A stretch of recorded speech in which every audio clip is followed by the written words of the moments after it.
All right, welcome everybody to the Events In podcast. Events in War. My name is Vincent Scacco. Today we have Ryan Martinez, 3-5 Marine in your company. Two deployments, right? Yeah, two. Yep, two deployments. We're just going to kind of talk about some experiences, some Memorial Day stuff, some kind of anything you want. So tell us a little bit about why you joined the Marine Corps, where you came from, and what kind Sorry, say that again. of stuff. I said, tell us about where you're from, what you joined for, that kind of from the beginning. Oh, so yeah, I'm from Kansas City, Missouri, born and raised. Kind of wanted to join just because my family did it. They were all pretty much Army. So I had a cousin I looked up to. He joined the Marines, so I wanted to follow in his steps. Went from there, and then so I jumped in that Marine wagon and didn't look back. That's kind of the same situation for myself. My mom and dad were Army. My grandpa was Army. Walked into the Marine curtain office, and I was hooked, man. You know what I mean? Yeah. So what year did you go in? So I went in 2007, right after high school. Took the summer off after high school. Went to boot camp in October 07. Graduated from boot camp January of 08. Nice. Oh yeah. So you got that's obviously boot camp SOI, and you were in 0311, right? Yeah, 0311. I think I was too short to be a machine gunner or something. So they were like, "No, be a rifleman." So that's what I did. Yeah, lucky man. So how about your you went on which meet did you go on? 31st MEU. I think we went end of 08. So we went, right. I believe. Yeah. So that was fun. Japan was all right. Traveling around, getting some of that culture was nice. Obviously, the training was all right, but everybody looked forward to Libo out there in Japan and Philippines and Thailand and all that. So for stories, I'm assuming you can kind of assume why. Yeah, we got some stories from Thailand and Philippines and Australia. So that was a good time. Kind of just took it all in. All we wanted to do, like myself, going out on Libo, I wanted to like kind of take in the culture and see stuff, and then it ended up hit that first stop as a bar. Then we don't remember stuff after that. I mean, hey, Marine Corps was born in a bar, right? It's on Tavern. Yeah, we keep that tradition alive. Yeah, it's in the nature, man. It's in the DNA. Mm-hmm. So you get back from the 31st. Obviously, you develop some friendships and all that kind of stuff. Who were the people that because obviously in the Marine Corps there's platoons and there's units, but there's always like that group of 4 to 5 friends. Sometimes 7, 10, but it's usually pretty small who are always kind of like in that clique. You know what I mean? Yeah. Who was yours? Yes. So I had Jordan Leisure was my roommate for a while. So we hung out a lot. Maldonado, second platoon. Jose Maldonado, we hung out a lot. Rosado was in our mine and leisure squad as boots and all that. So kind of stuff together. But Rosado was the guy that lived out base housing with his wife and stuff. So we'd go over there and hang out and get out of the barracks a little bit. It was pretty much just us and a few other people. Nice. But yeah, I met more people along the way. They kind of came in and came out. And Pearson, we had Doug Cooper, who was Pearson's roommate, so we hung out a lot. So, yeah. So I remember when I got to the fleet, when I got to 3-5, you guys were still on the MEU, came back. You were all in Lima Company, kind of dispersed out into different companies for reasons we can get into another time if that's a thing. But we'll talk about that. That's cool. That's part of it, though, right? Yeah, that's part of it. Yeah. So you were in Lima, right? You all deployed together, and then we were your junior Marines, and we were there before you guys got back to Camp Pendleton. You guys got back. You went on leave. You came back, and then the show started, right? Yeah.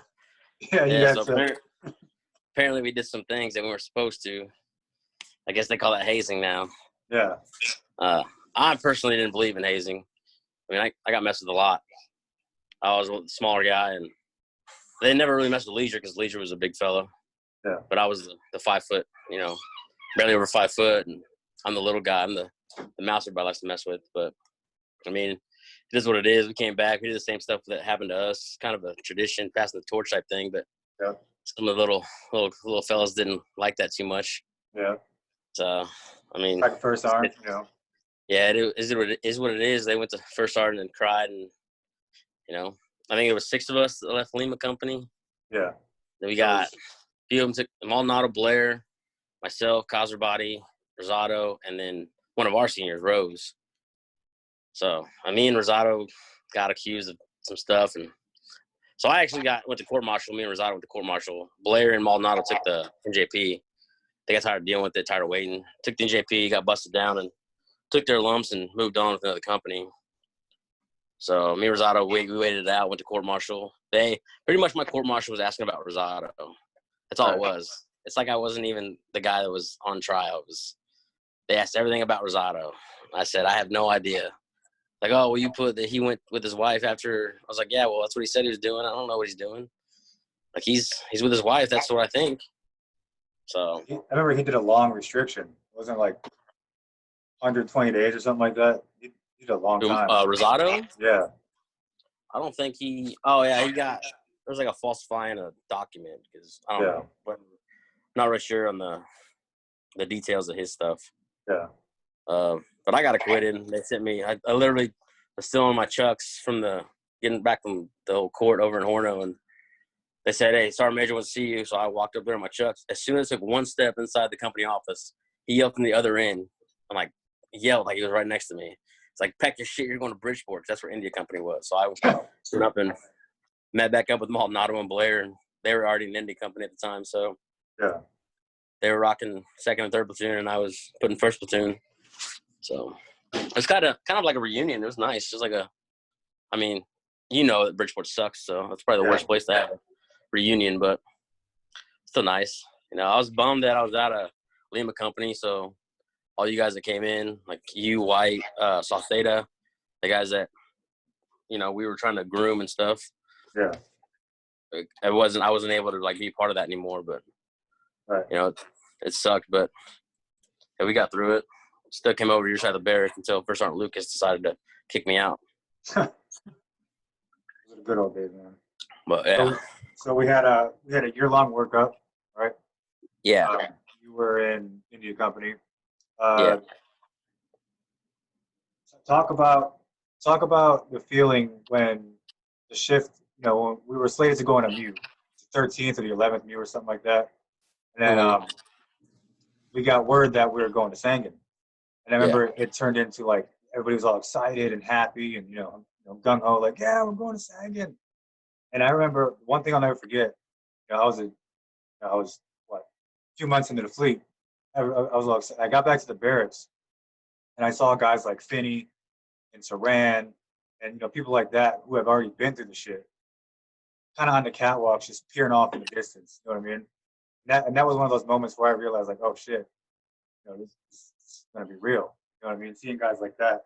Who were your guys that you kind of looked up to as far as leadership, specifically in India Company?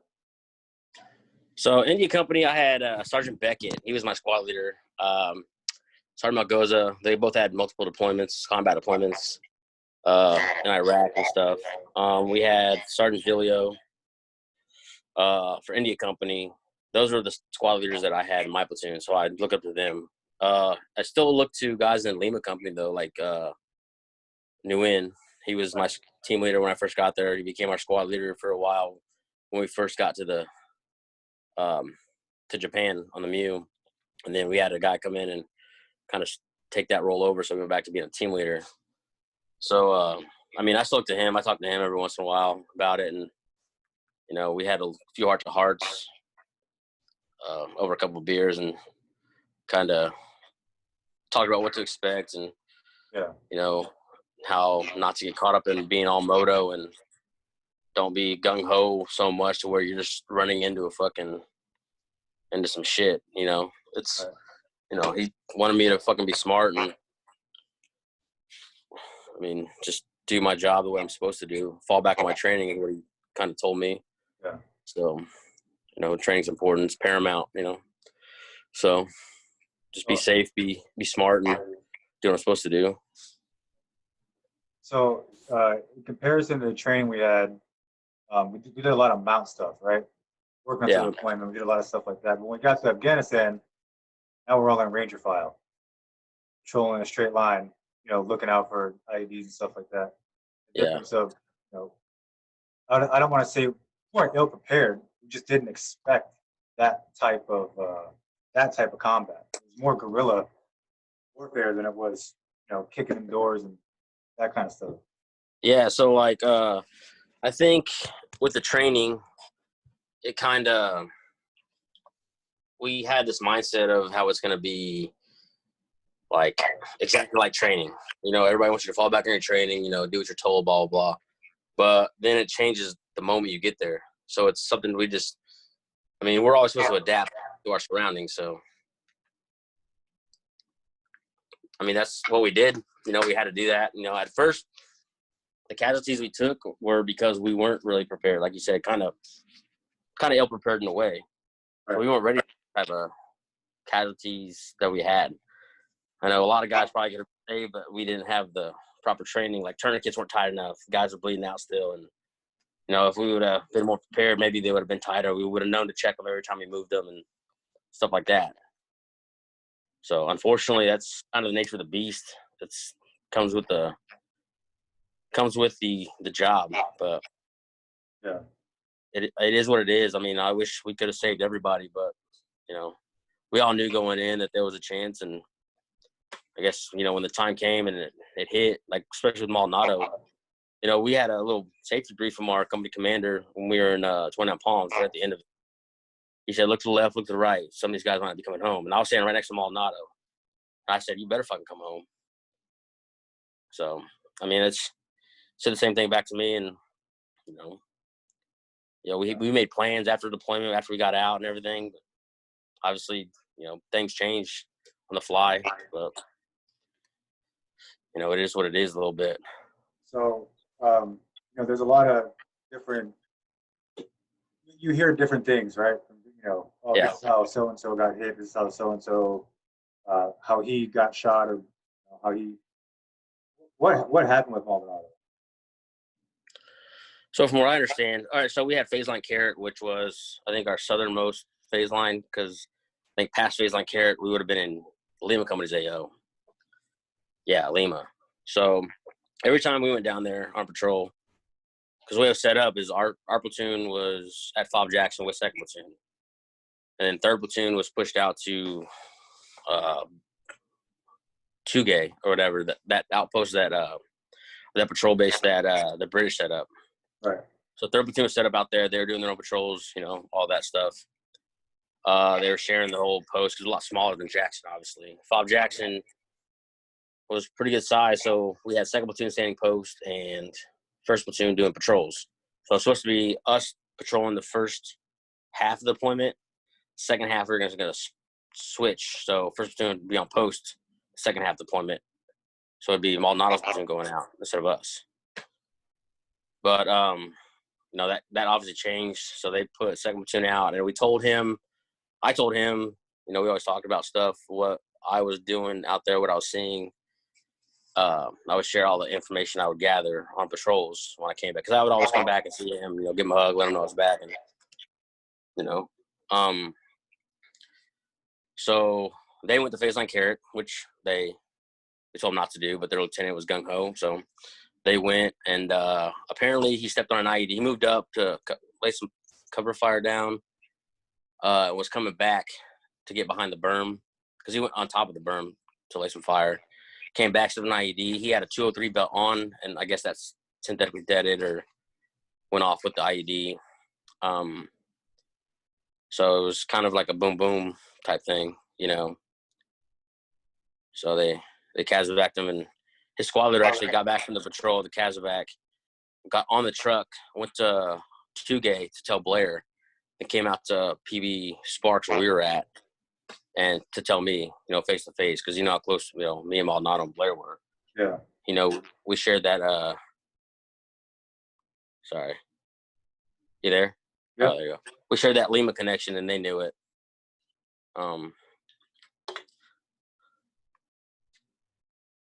So sorry. But he told me, let me know what happened. It was rough to hear, obviously. I mean, one of your closest friends, you didn't get a chance to say, bye or to help them or do anything. Kind of like helpless in that situation, So, I mean, that's kind of what happened to him. But I don't know. There was chatter on the company tack, but we could only hear what second platoon was saying to the company. We couldn't hear what the company said back. So all we heard was like India, like this kill number, like India Mike. So I'm thinking, I know it's Urso squad out there, so I know India Mike. It's obviously Maldonado or Meyer was one of his junior Marines that he had, the saw gunner.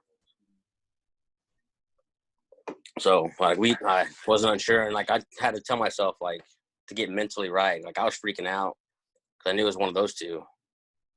And I'm telling myself, like, that there's no way. I definitely know by now, nothing happened. A couple hours later, here comes Sergeant Urso, pull me aside. Dude, I guess everybody found out while I was getting told because we were in like a little storage room we made at the patrol base. Yeah. Me and Urso were in there by ourselves, and he's telling me, I came out, and everybody, like, they knew how close we were. The whole company knew how close we were. So they, try to say they're sorry and give me a hug and shit, and I didn't want anybody near me at all. Our lieutenant was smart enough to be like, second squad's not going to go out because Martinez is going to shoot everybody he sees. Yeah. I mean, probably, but I said, no, I'm good. It's kind of put it like to the side. And it is what it is, but deep down, I'm still hurting. But I just told him, no, I'm good. We'll patrol. So we sat back for 3 days because they thought I was going to go on a fucking murderous rampage. Yeah. I probably was. I'm not going to lie. Yeah, man. I mean, there's a lot of aggression that happens out of these guys. Yeah. Like all I wanted, was revenge, after he died. Yeah. That's all I wanted. I wanted to get on the phone to call Leisure. I wanted to call my wife at the time. I wanted to, just be alone at the same time. I mean? Like I wanted Leisure. I wanted my wife. I wanted to call my dad, I wanted some sense of like someone to help me calm down or help me come to grips with it. But at the same time, I wanted nobody around me. I don't want people talking to me, looking at me, breathing near me, touching me. I don't want anything. And then all I wanted was overwhelming sense of revenge. That's all I wanted was to just lay waste to everybody around. And when Brandon got, when Leisure got hit and then Brandon died, Maldonado was the one that told me both times. So he came over. We were still at Jackson together, and he came over and told me. And we found out about Brandon. We sat there. We cried for like 2 hours together. And Soto came over from Kazarbody came over from where the sergeant major and everybody was, because they were on that. What was that? That detail, whatever that they rolled with sergeant major and the battalion commander. So they came over, and we all four just sat there and cried together about Brandon. And we know that Jordan got hit right before that, and that we didn't know if he knew. We wanted a way to call Jordan and talk to him and let him know. And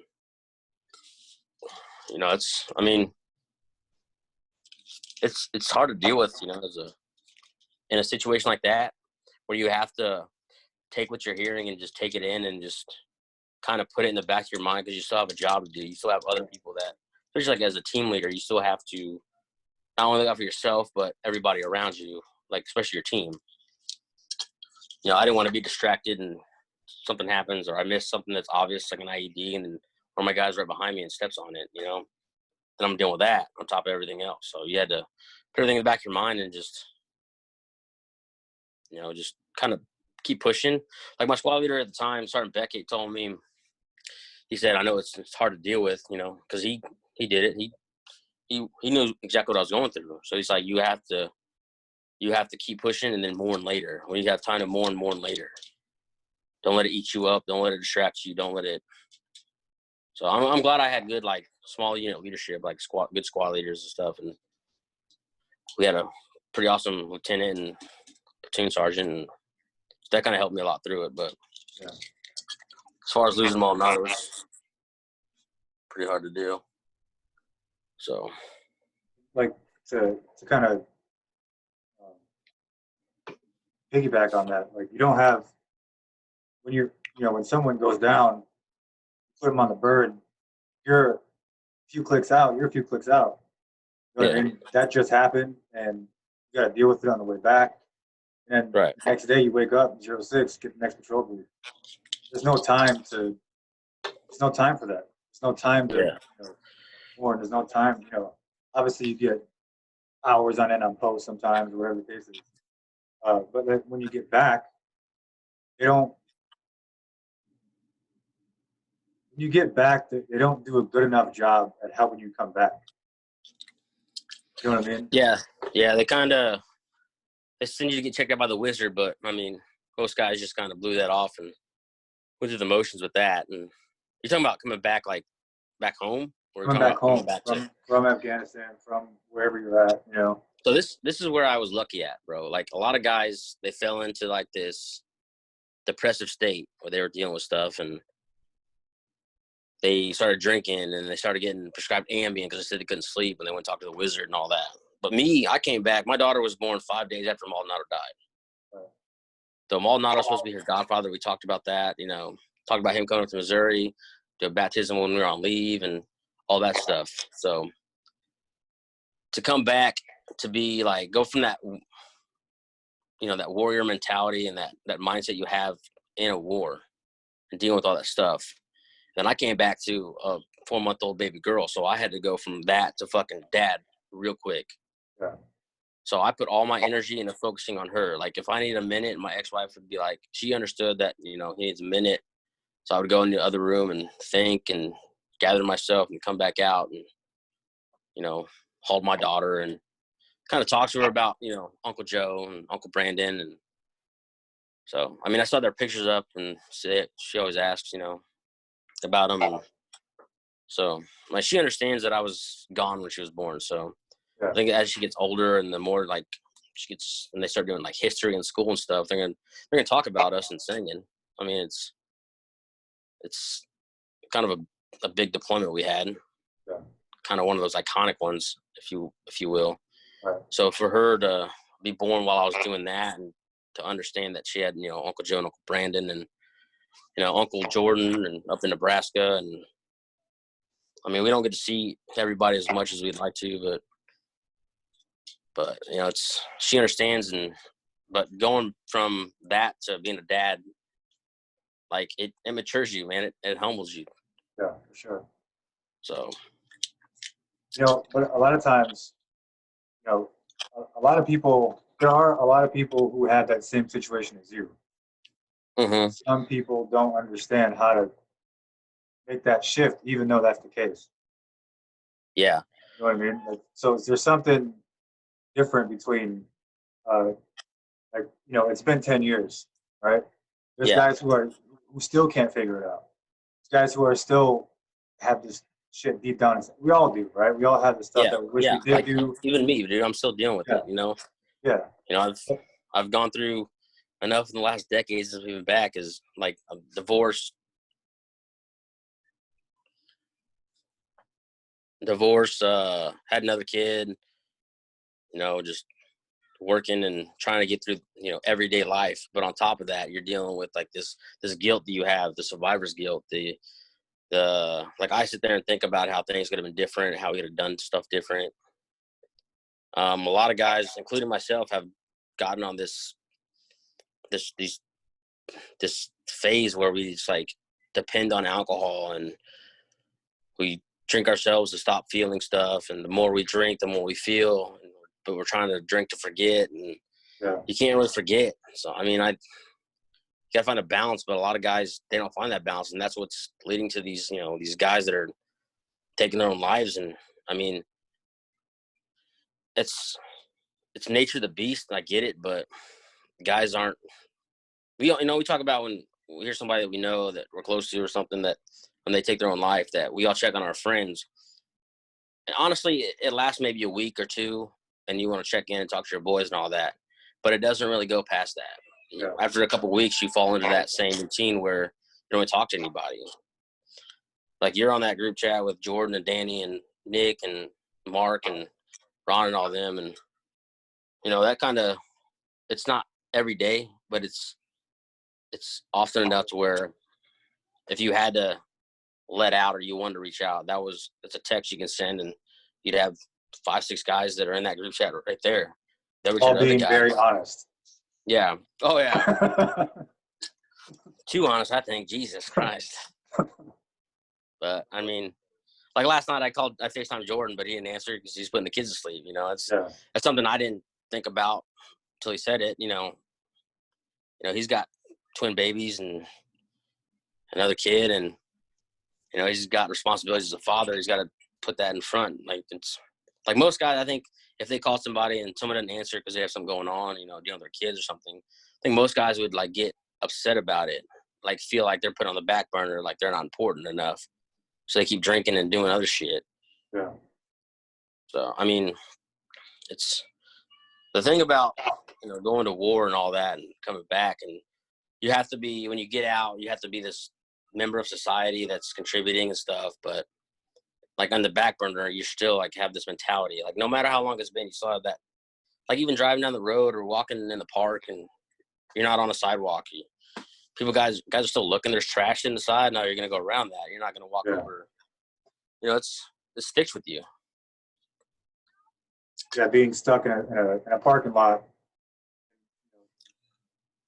kind of in traffic, there's no way for you to go, Yeah. Think about it, like you sit there with a straight face, like everything's fine. You know what I mean? Yeah. Inside you're dealing with it, but like kind of freaking out, looking at everybody as a suspect, like what's going on, Yeah, now they got this whole coronavirus thing and everybody's got to be 6 feet apart. I'm like, bro, I've been training for this for fucking, 10, 15 years, I don't go near people that I don't know. I don't talk to strangers. I don't go up and walk around people. So I'm good. Have you found it hard to like make new friends outside of people you grew up with and people you serve with? So I think with my group of friends, they kind of understand. Me and two of my buddies from high school, we had a heart-to-heart. And, we've talked about stuff. And another one of my friends was in the Army, so he kind of understands it.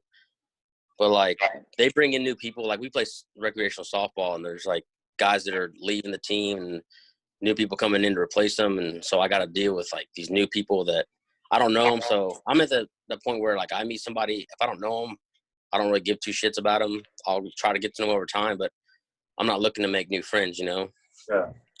But I think they help me like ease into like new relationships with people and they help me out in that way. But not everybody has that kind of support system. It's you come out, you get out of the Marine Corps, you have a new job, and you gotta be around all these new people. Like I got out, the first job I had was with my brother-in-law and my cousin's husband at the time. So I was working with them and so I don't want to talk to nobody else. So I rode in a truck with my brother-in-law. He kind of helped me introduce me to new people and took it easy and stuff because my brother-in-law was in the Army, so he understands. He did an deployment to Iraq, so he gets it. He's kind of the same boat I'm in. And, my sister wants to ask me questions and stuff, and he'll jump in and be like, nah, just shut up. Yeah. But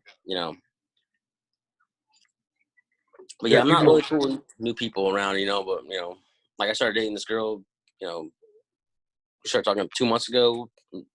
So I'm meeting like obviously her family and her friends and their family and all that.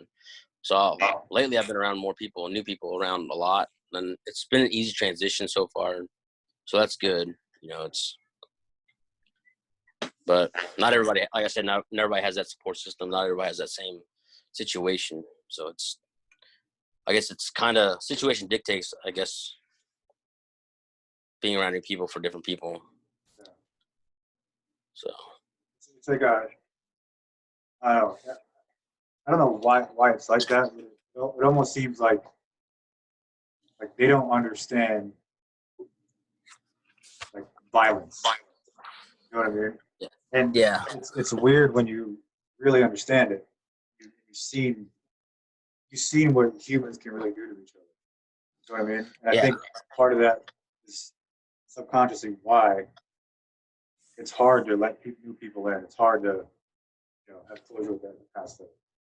Yeah. I mean, I think aggression is an emotion that a lot of us have. Like, I know me personally, I'm more irritable than I was before. Like, I have a shorter temper than I've had. And a lot of people always say it's just a short complex or whatever, Napoleon complex, whatever. And like, maybe so, but I mean, maybe I had short temper before, but now it's even shorter. Yeah. So, like I tell you, I work, I'm not the one, like, I don't deal with shit. So, I mean, I have my own ways of dealing with things, and I think it's worked so far. But It's hard to like look at an authoritative figure and accept it. You've had leaders yeah, that are so. my boss is 3 years older than me. Yeah. He went to high school, went to college, and he has a degree. I'm like, well, that's cool, bud, but like, if you say stupid shit to me, I'm gonna say stupid shit back. I really don't care. Yeah. Like, you can fire me, I'll find a new job. Like, Yeah. I don't give a shit. I think we're all in that same boat. Yeah. It's the fact is like, deep down we know that we're more badass than most people that we work for or work with. And so that, like, their authority to us doesn't really mean shit. But Yeah, so it's hard to kind of roll with it. at the same time, you can't really put yourself in that same category as somebody who's never done what we've done. Because you talk about leadership, I'm like, wait, wow, that's not how you lead. But we're not in a combat situation. So to be like, for me, I work at a children's hospital, so I got to be more tactful, I guess. Yeah. Because there's kids around. True. But yeah, man, that's I mean, how often do you talk about stuff like this? honestly, I talked about a little bit last night with my girlfriend. I was sitting there and I was just thinking about, what Memorial Day means. I kind of got quiet and my head kind of went to a different planet, you know how we get, we're dealing with stuff, and we talked about it a little bit. I didn't really share. I don't like to share a lot of stuff that, like, my personal stuff. I feel like most people will, like, run away from that. But, she kind of sat there and listened a little bit and kind of helped me through things. And, she understands how I feel about today.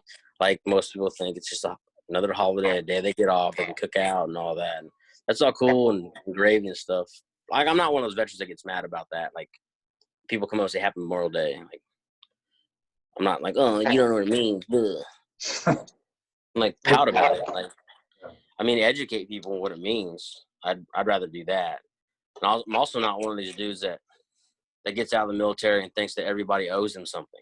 That's another thing that I can't stand that. Like, don't act like don't expect shit. You volunteered to go in and do this shit. Like, if you're not a Vietnam vet, you weren't drafted, you don't have any leg to stand on to demand shit from society. No one owes you anything. You did some shit. You defended your country. You were there and put blood, sweat, tears, and did all that. But don't come back and act like you're some fucking untouchable hard ass. I think that's a problem. Like, a lot of guys get arrested and shit or do something stupid and they think they're untouchable, but they're not. That's a lot of guys are just like, oh, well, no one can touch me. I'm a veteran. I'm like, no one gives a fuck about your status. Yeah. So it's good to represent, but it's at the same time it can get a little bit just overdone. You know what I mean? yeah, I mean, I think us as veterans of the Marine Corps or any branch really, like, it's cool to represent, like you said, but don't be a jackass, because then every veteran that person comes in contact with, they're going to assume that they're a jackass too. So people are going to talk shit to you and I because some Army vet or Navy vet or fucking Coast Guard fuck decided, oh, that guy was an asshole, so that dude must be an asshole too. So they're going to treat us like shit. And then we're going to get pissed because they're treating us like shit, when in reality, we're just like some down-to-earth dudes that are just, yeah, we did our thing, we're back, now we're living our lives the best we can. You know. Yeah, for sure, man. I mean, I still wear my grunt style shirts out, and people might ask about it, like, "Oh, are you a veteran?" I'm like, "Oh, yeah." I don't like flaunt it. I don't like put decals on my car, or I'm like, "Oh, I was a Marine. Everybody loved me." Yeah.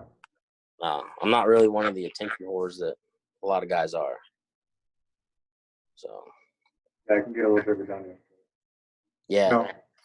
It's fucking annoying, especially if like I'm out at Walmart or something. I see somebody acting like that. I'm like, dude, shut the fuck up. I'm an Army veteran.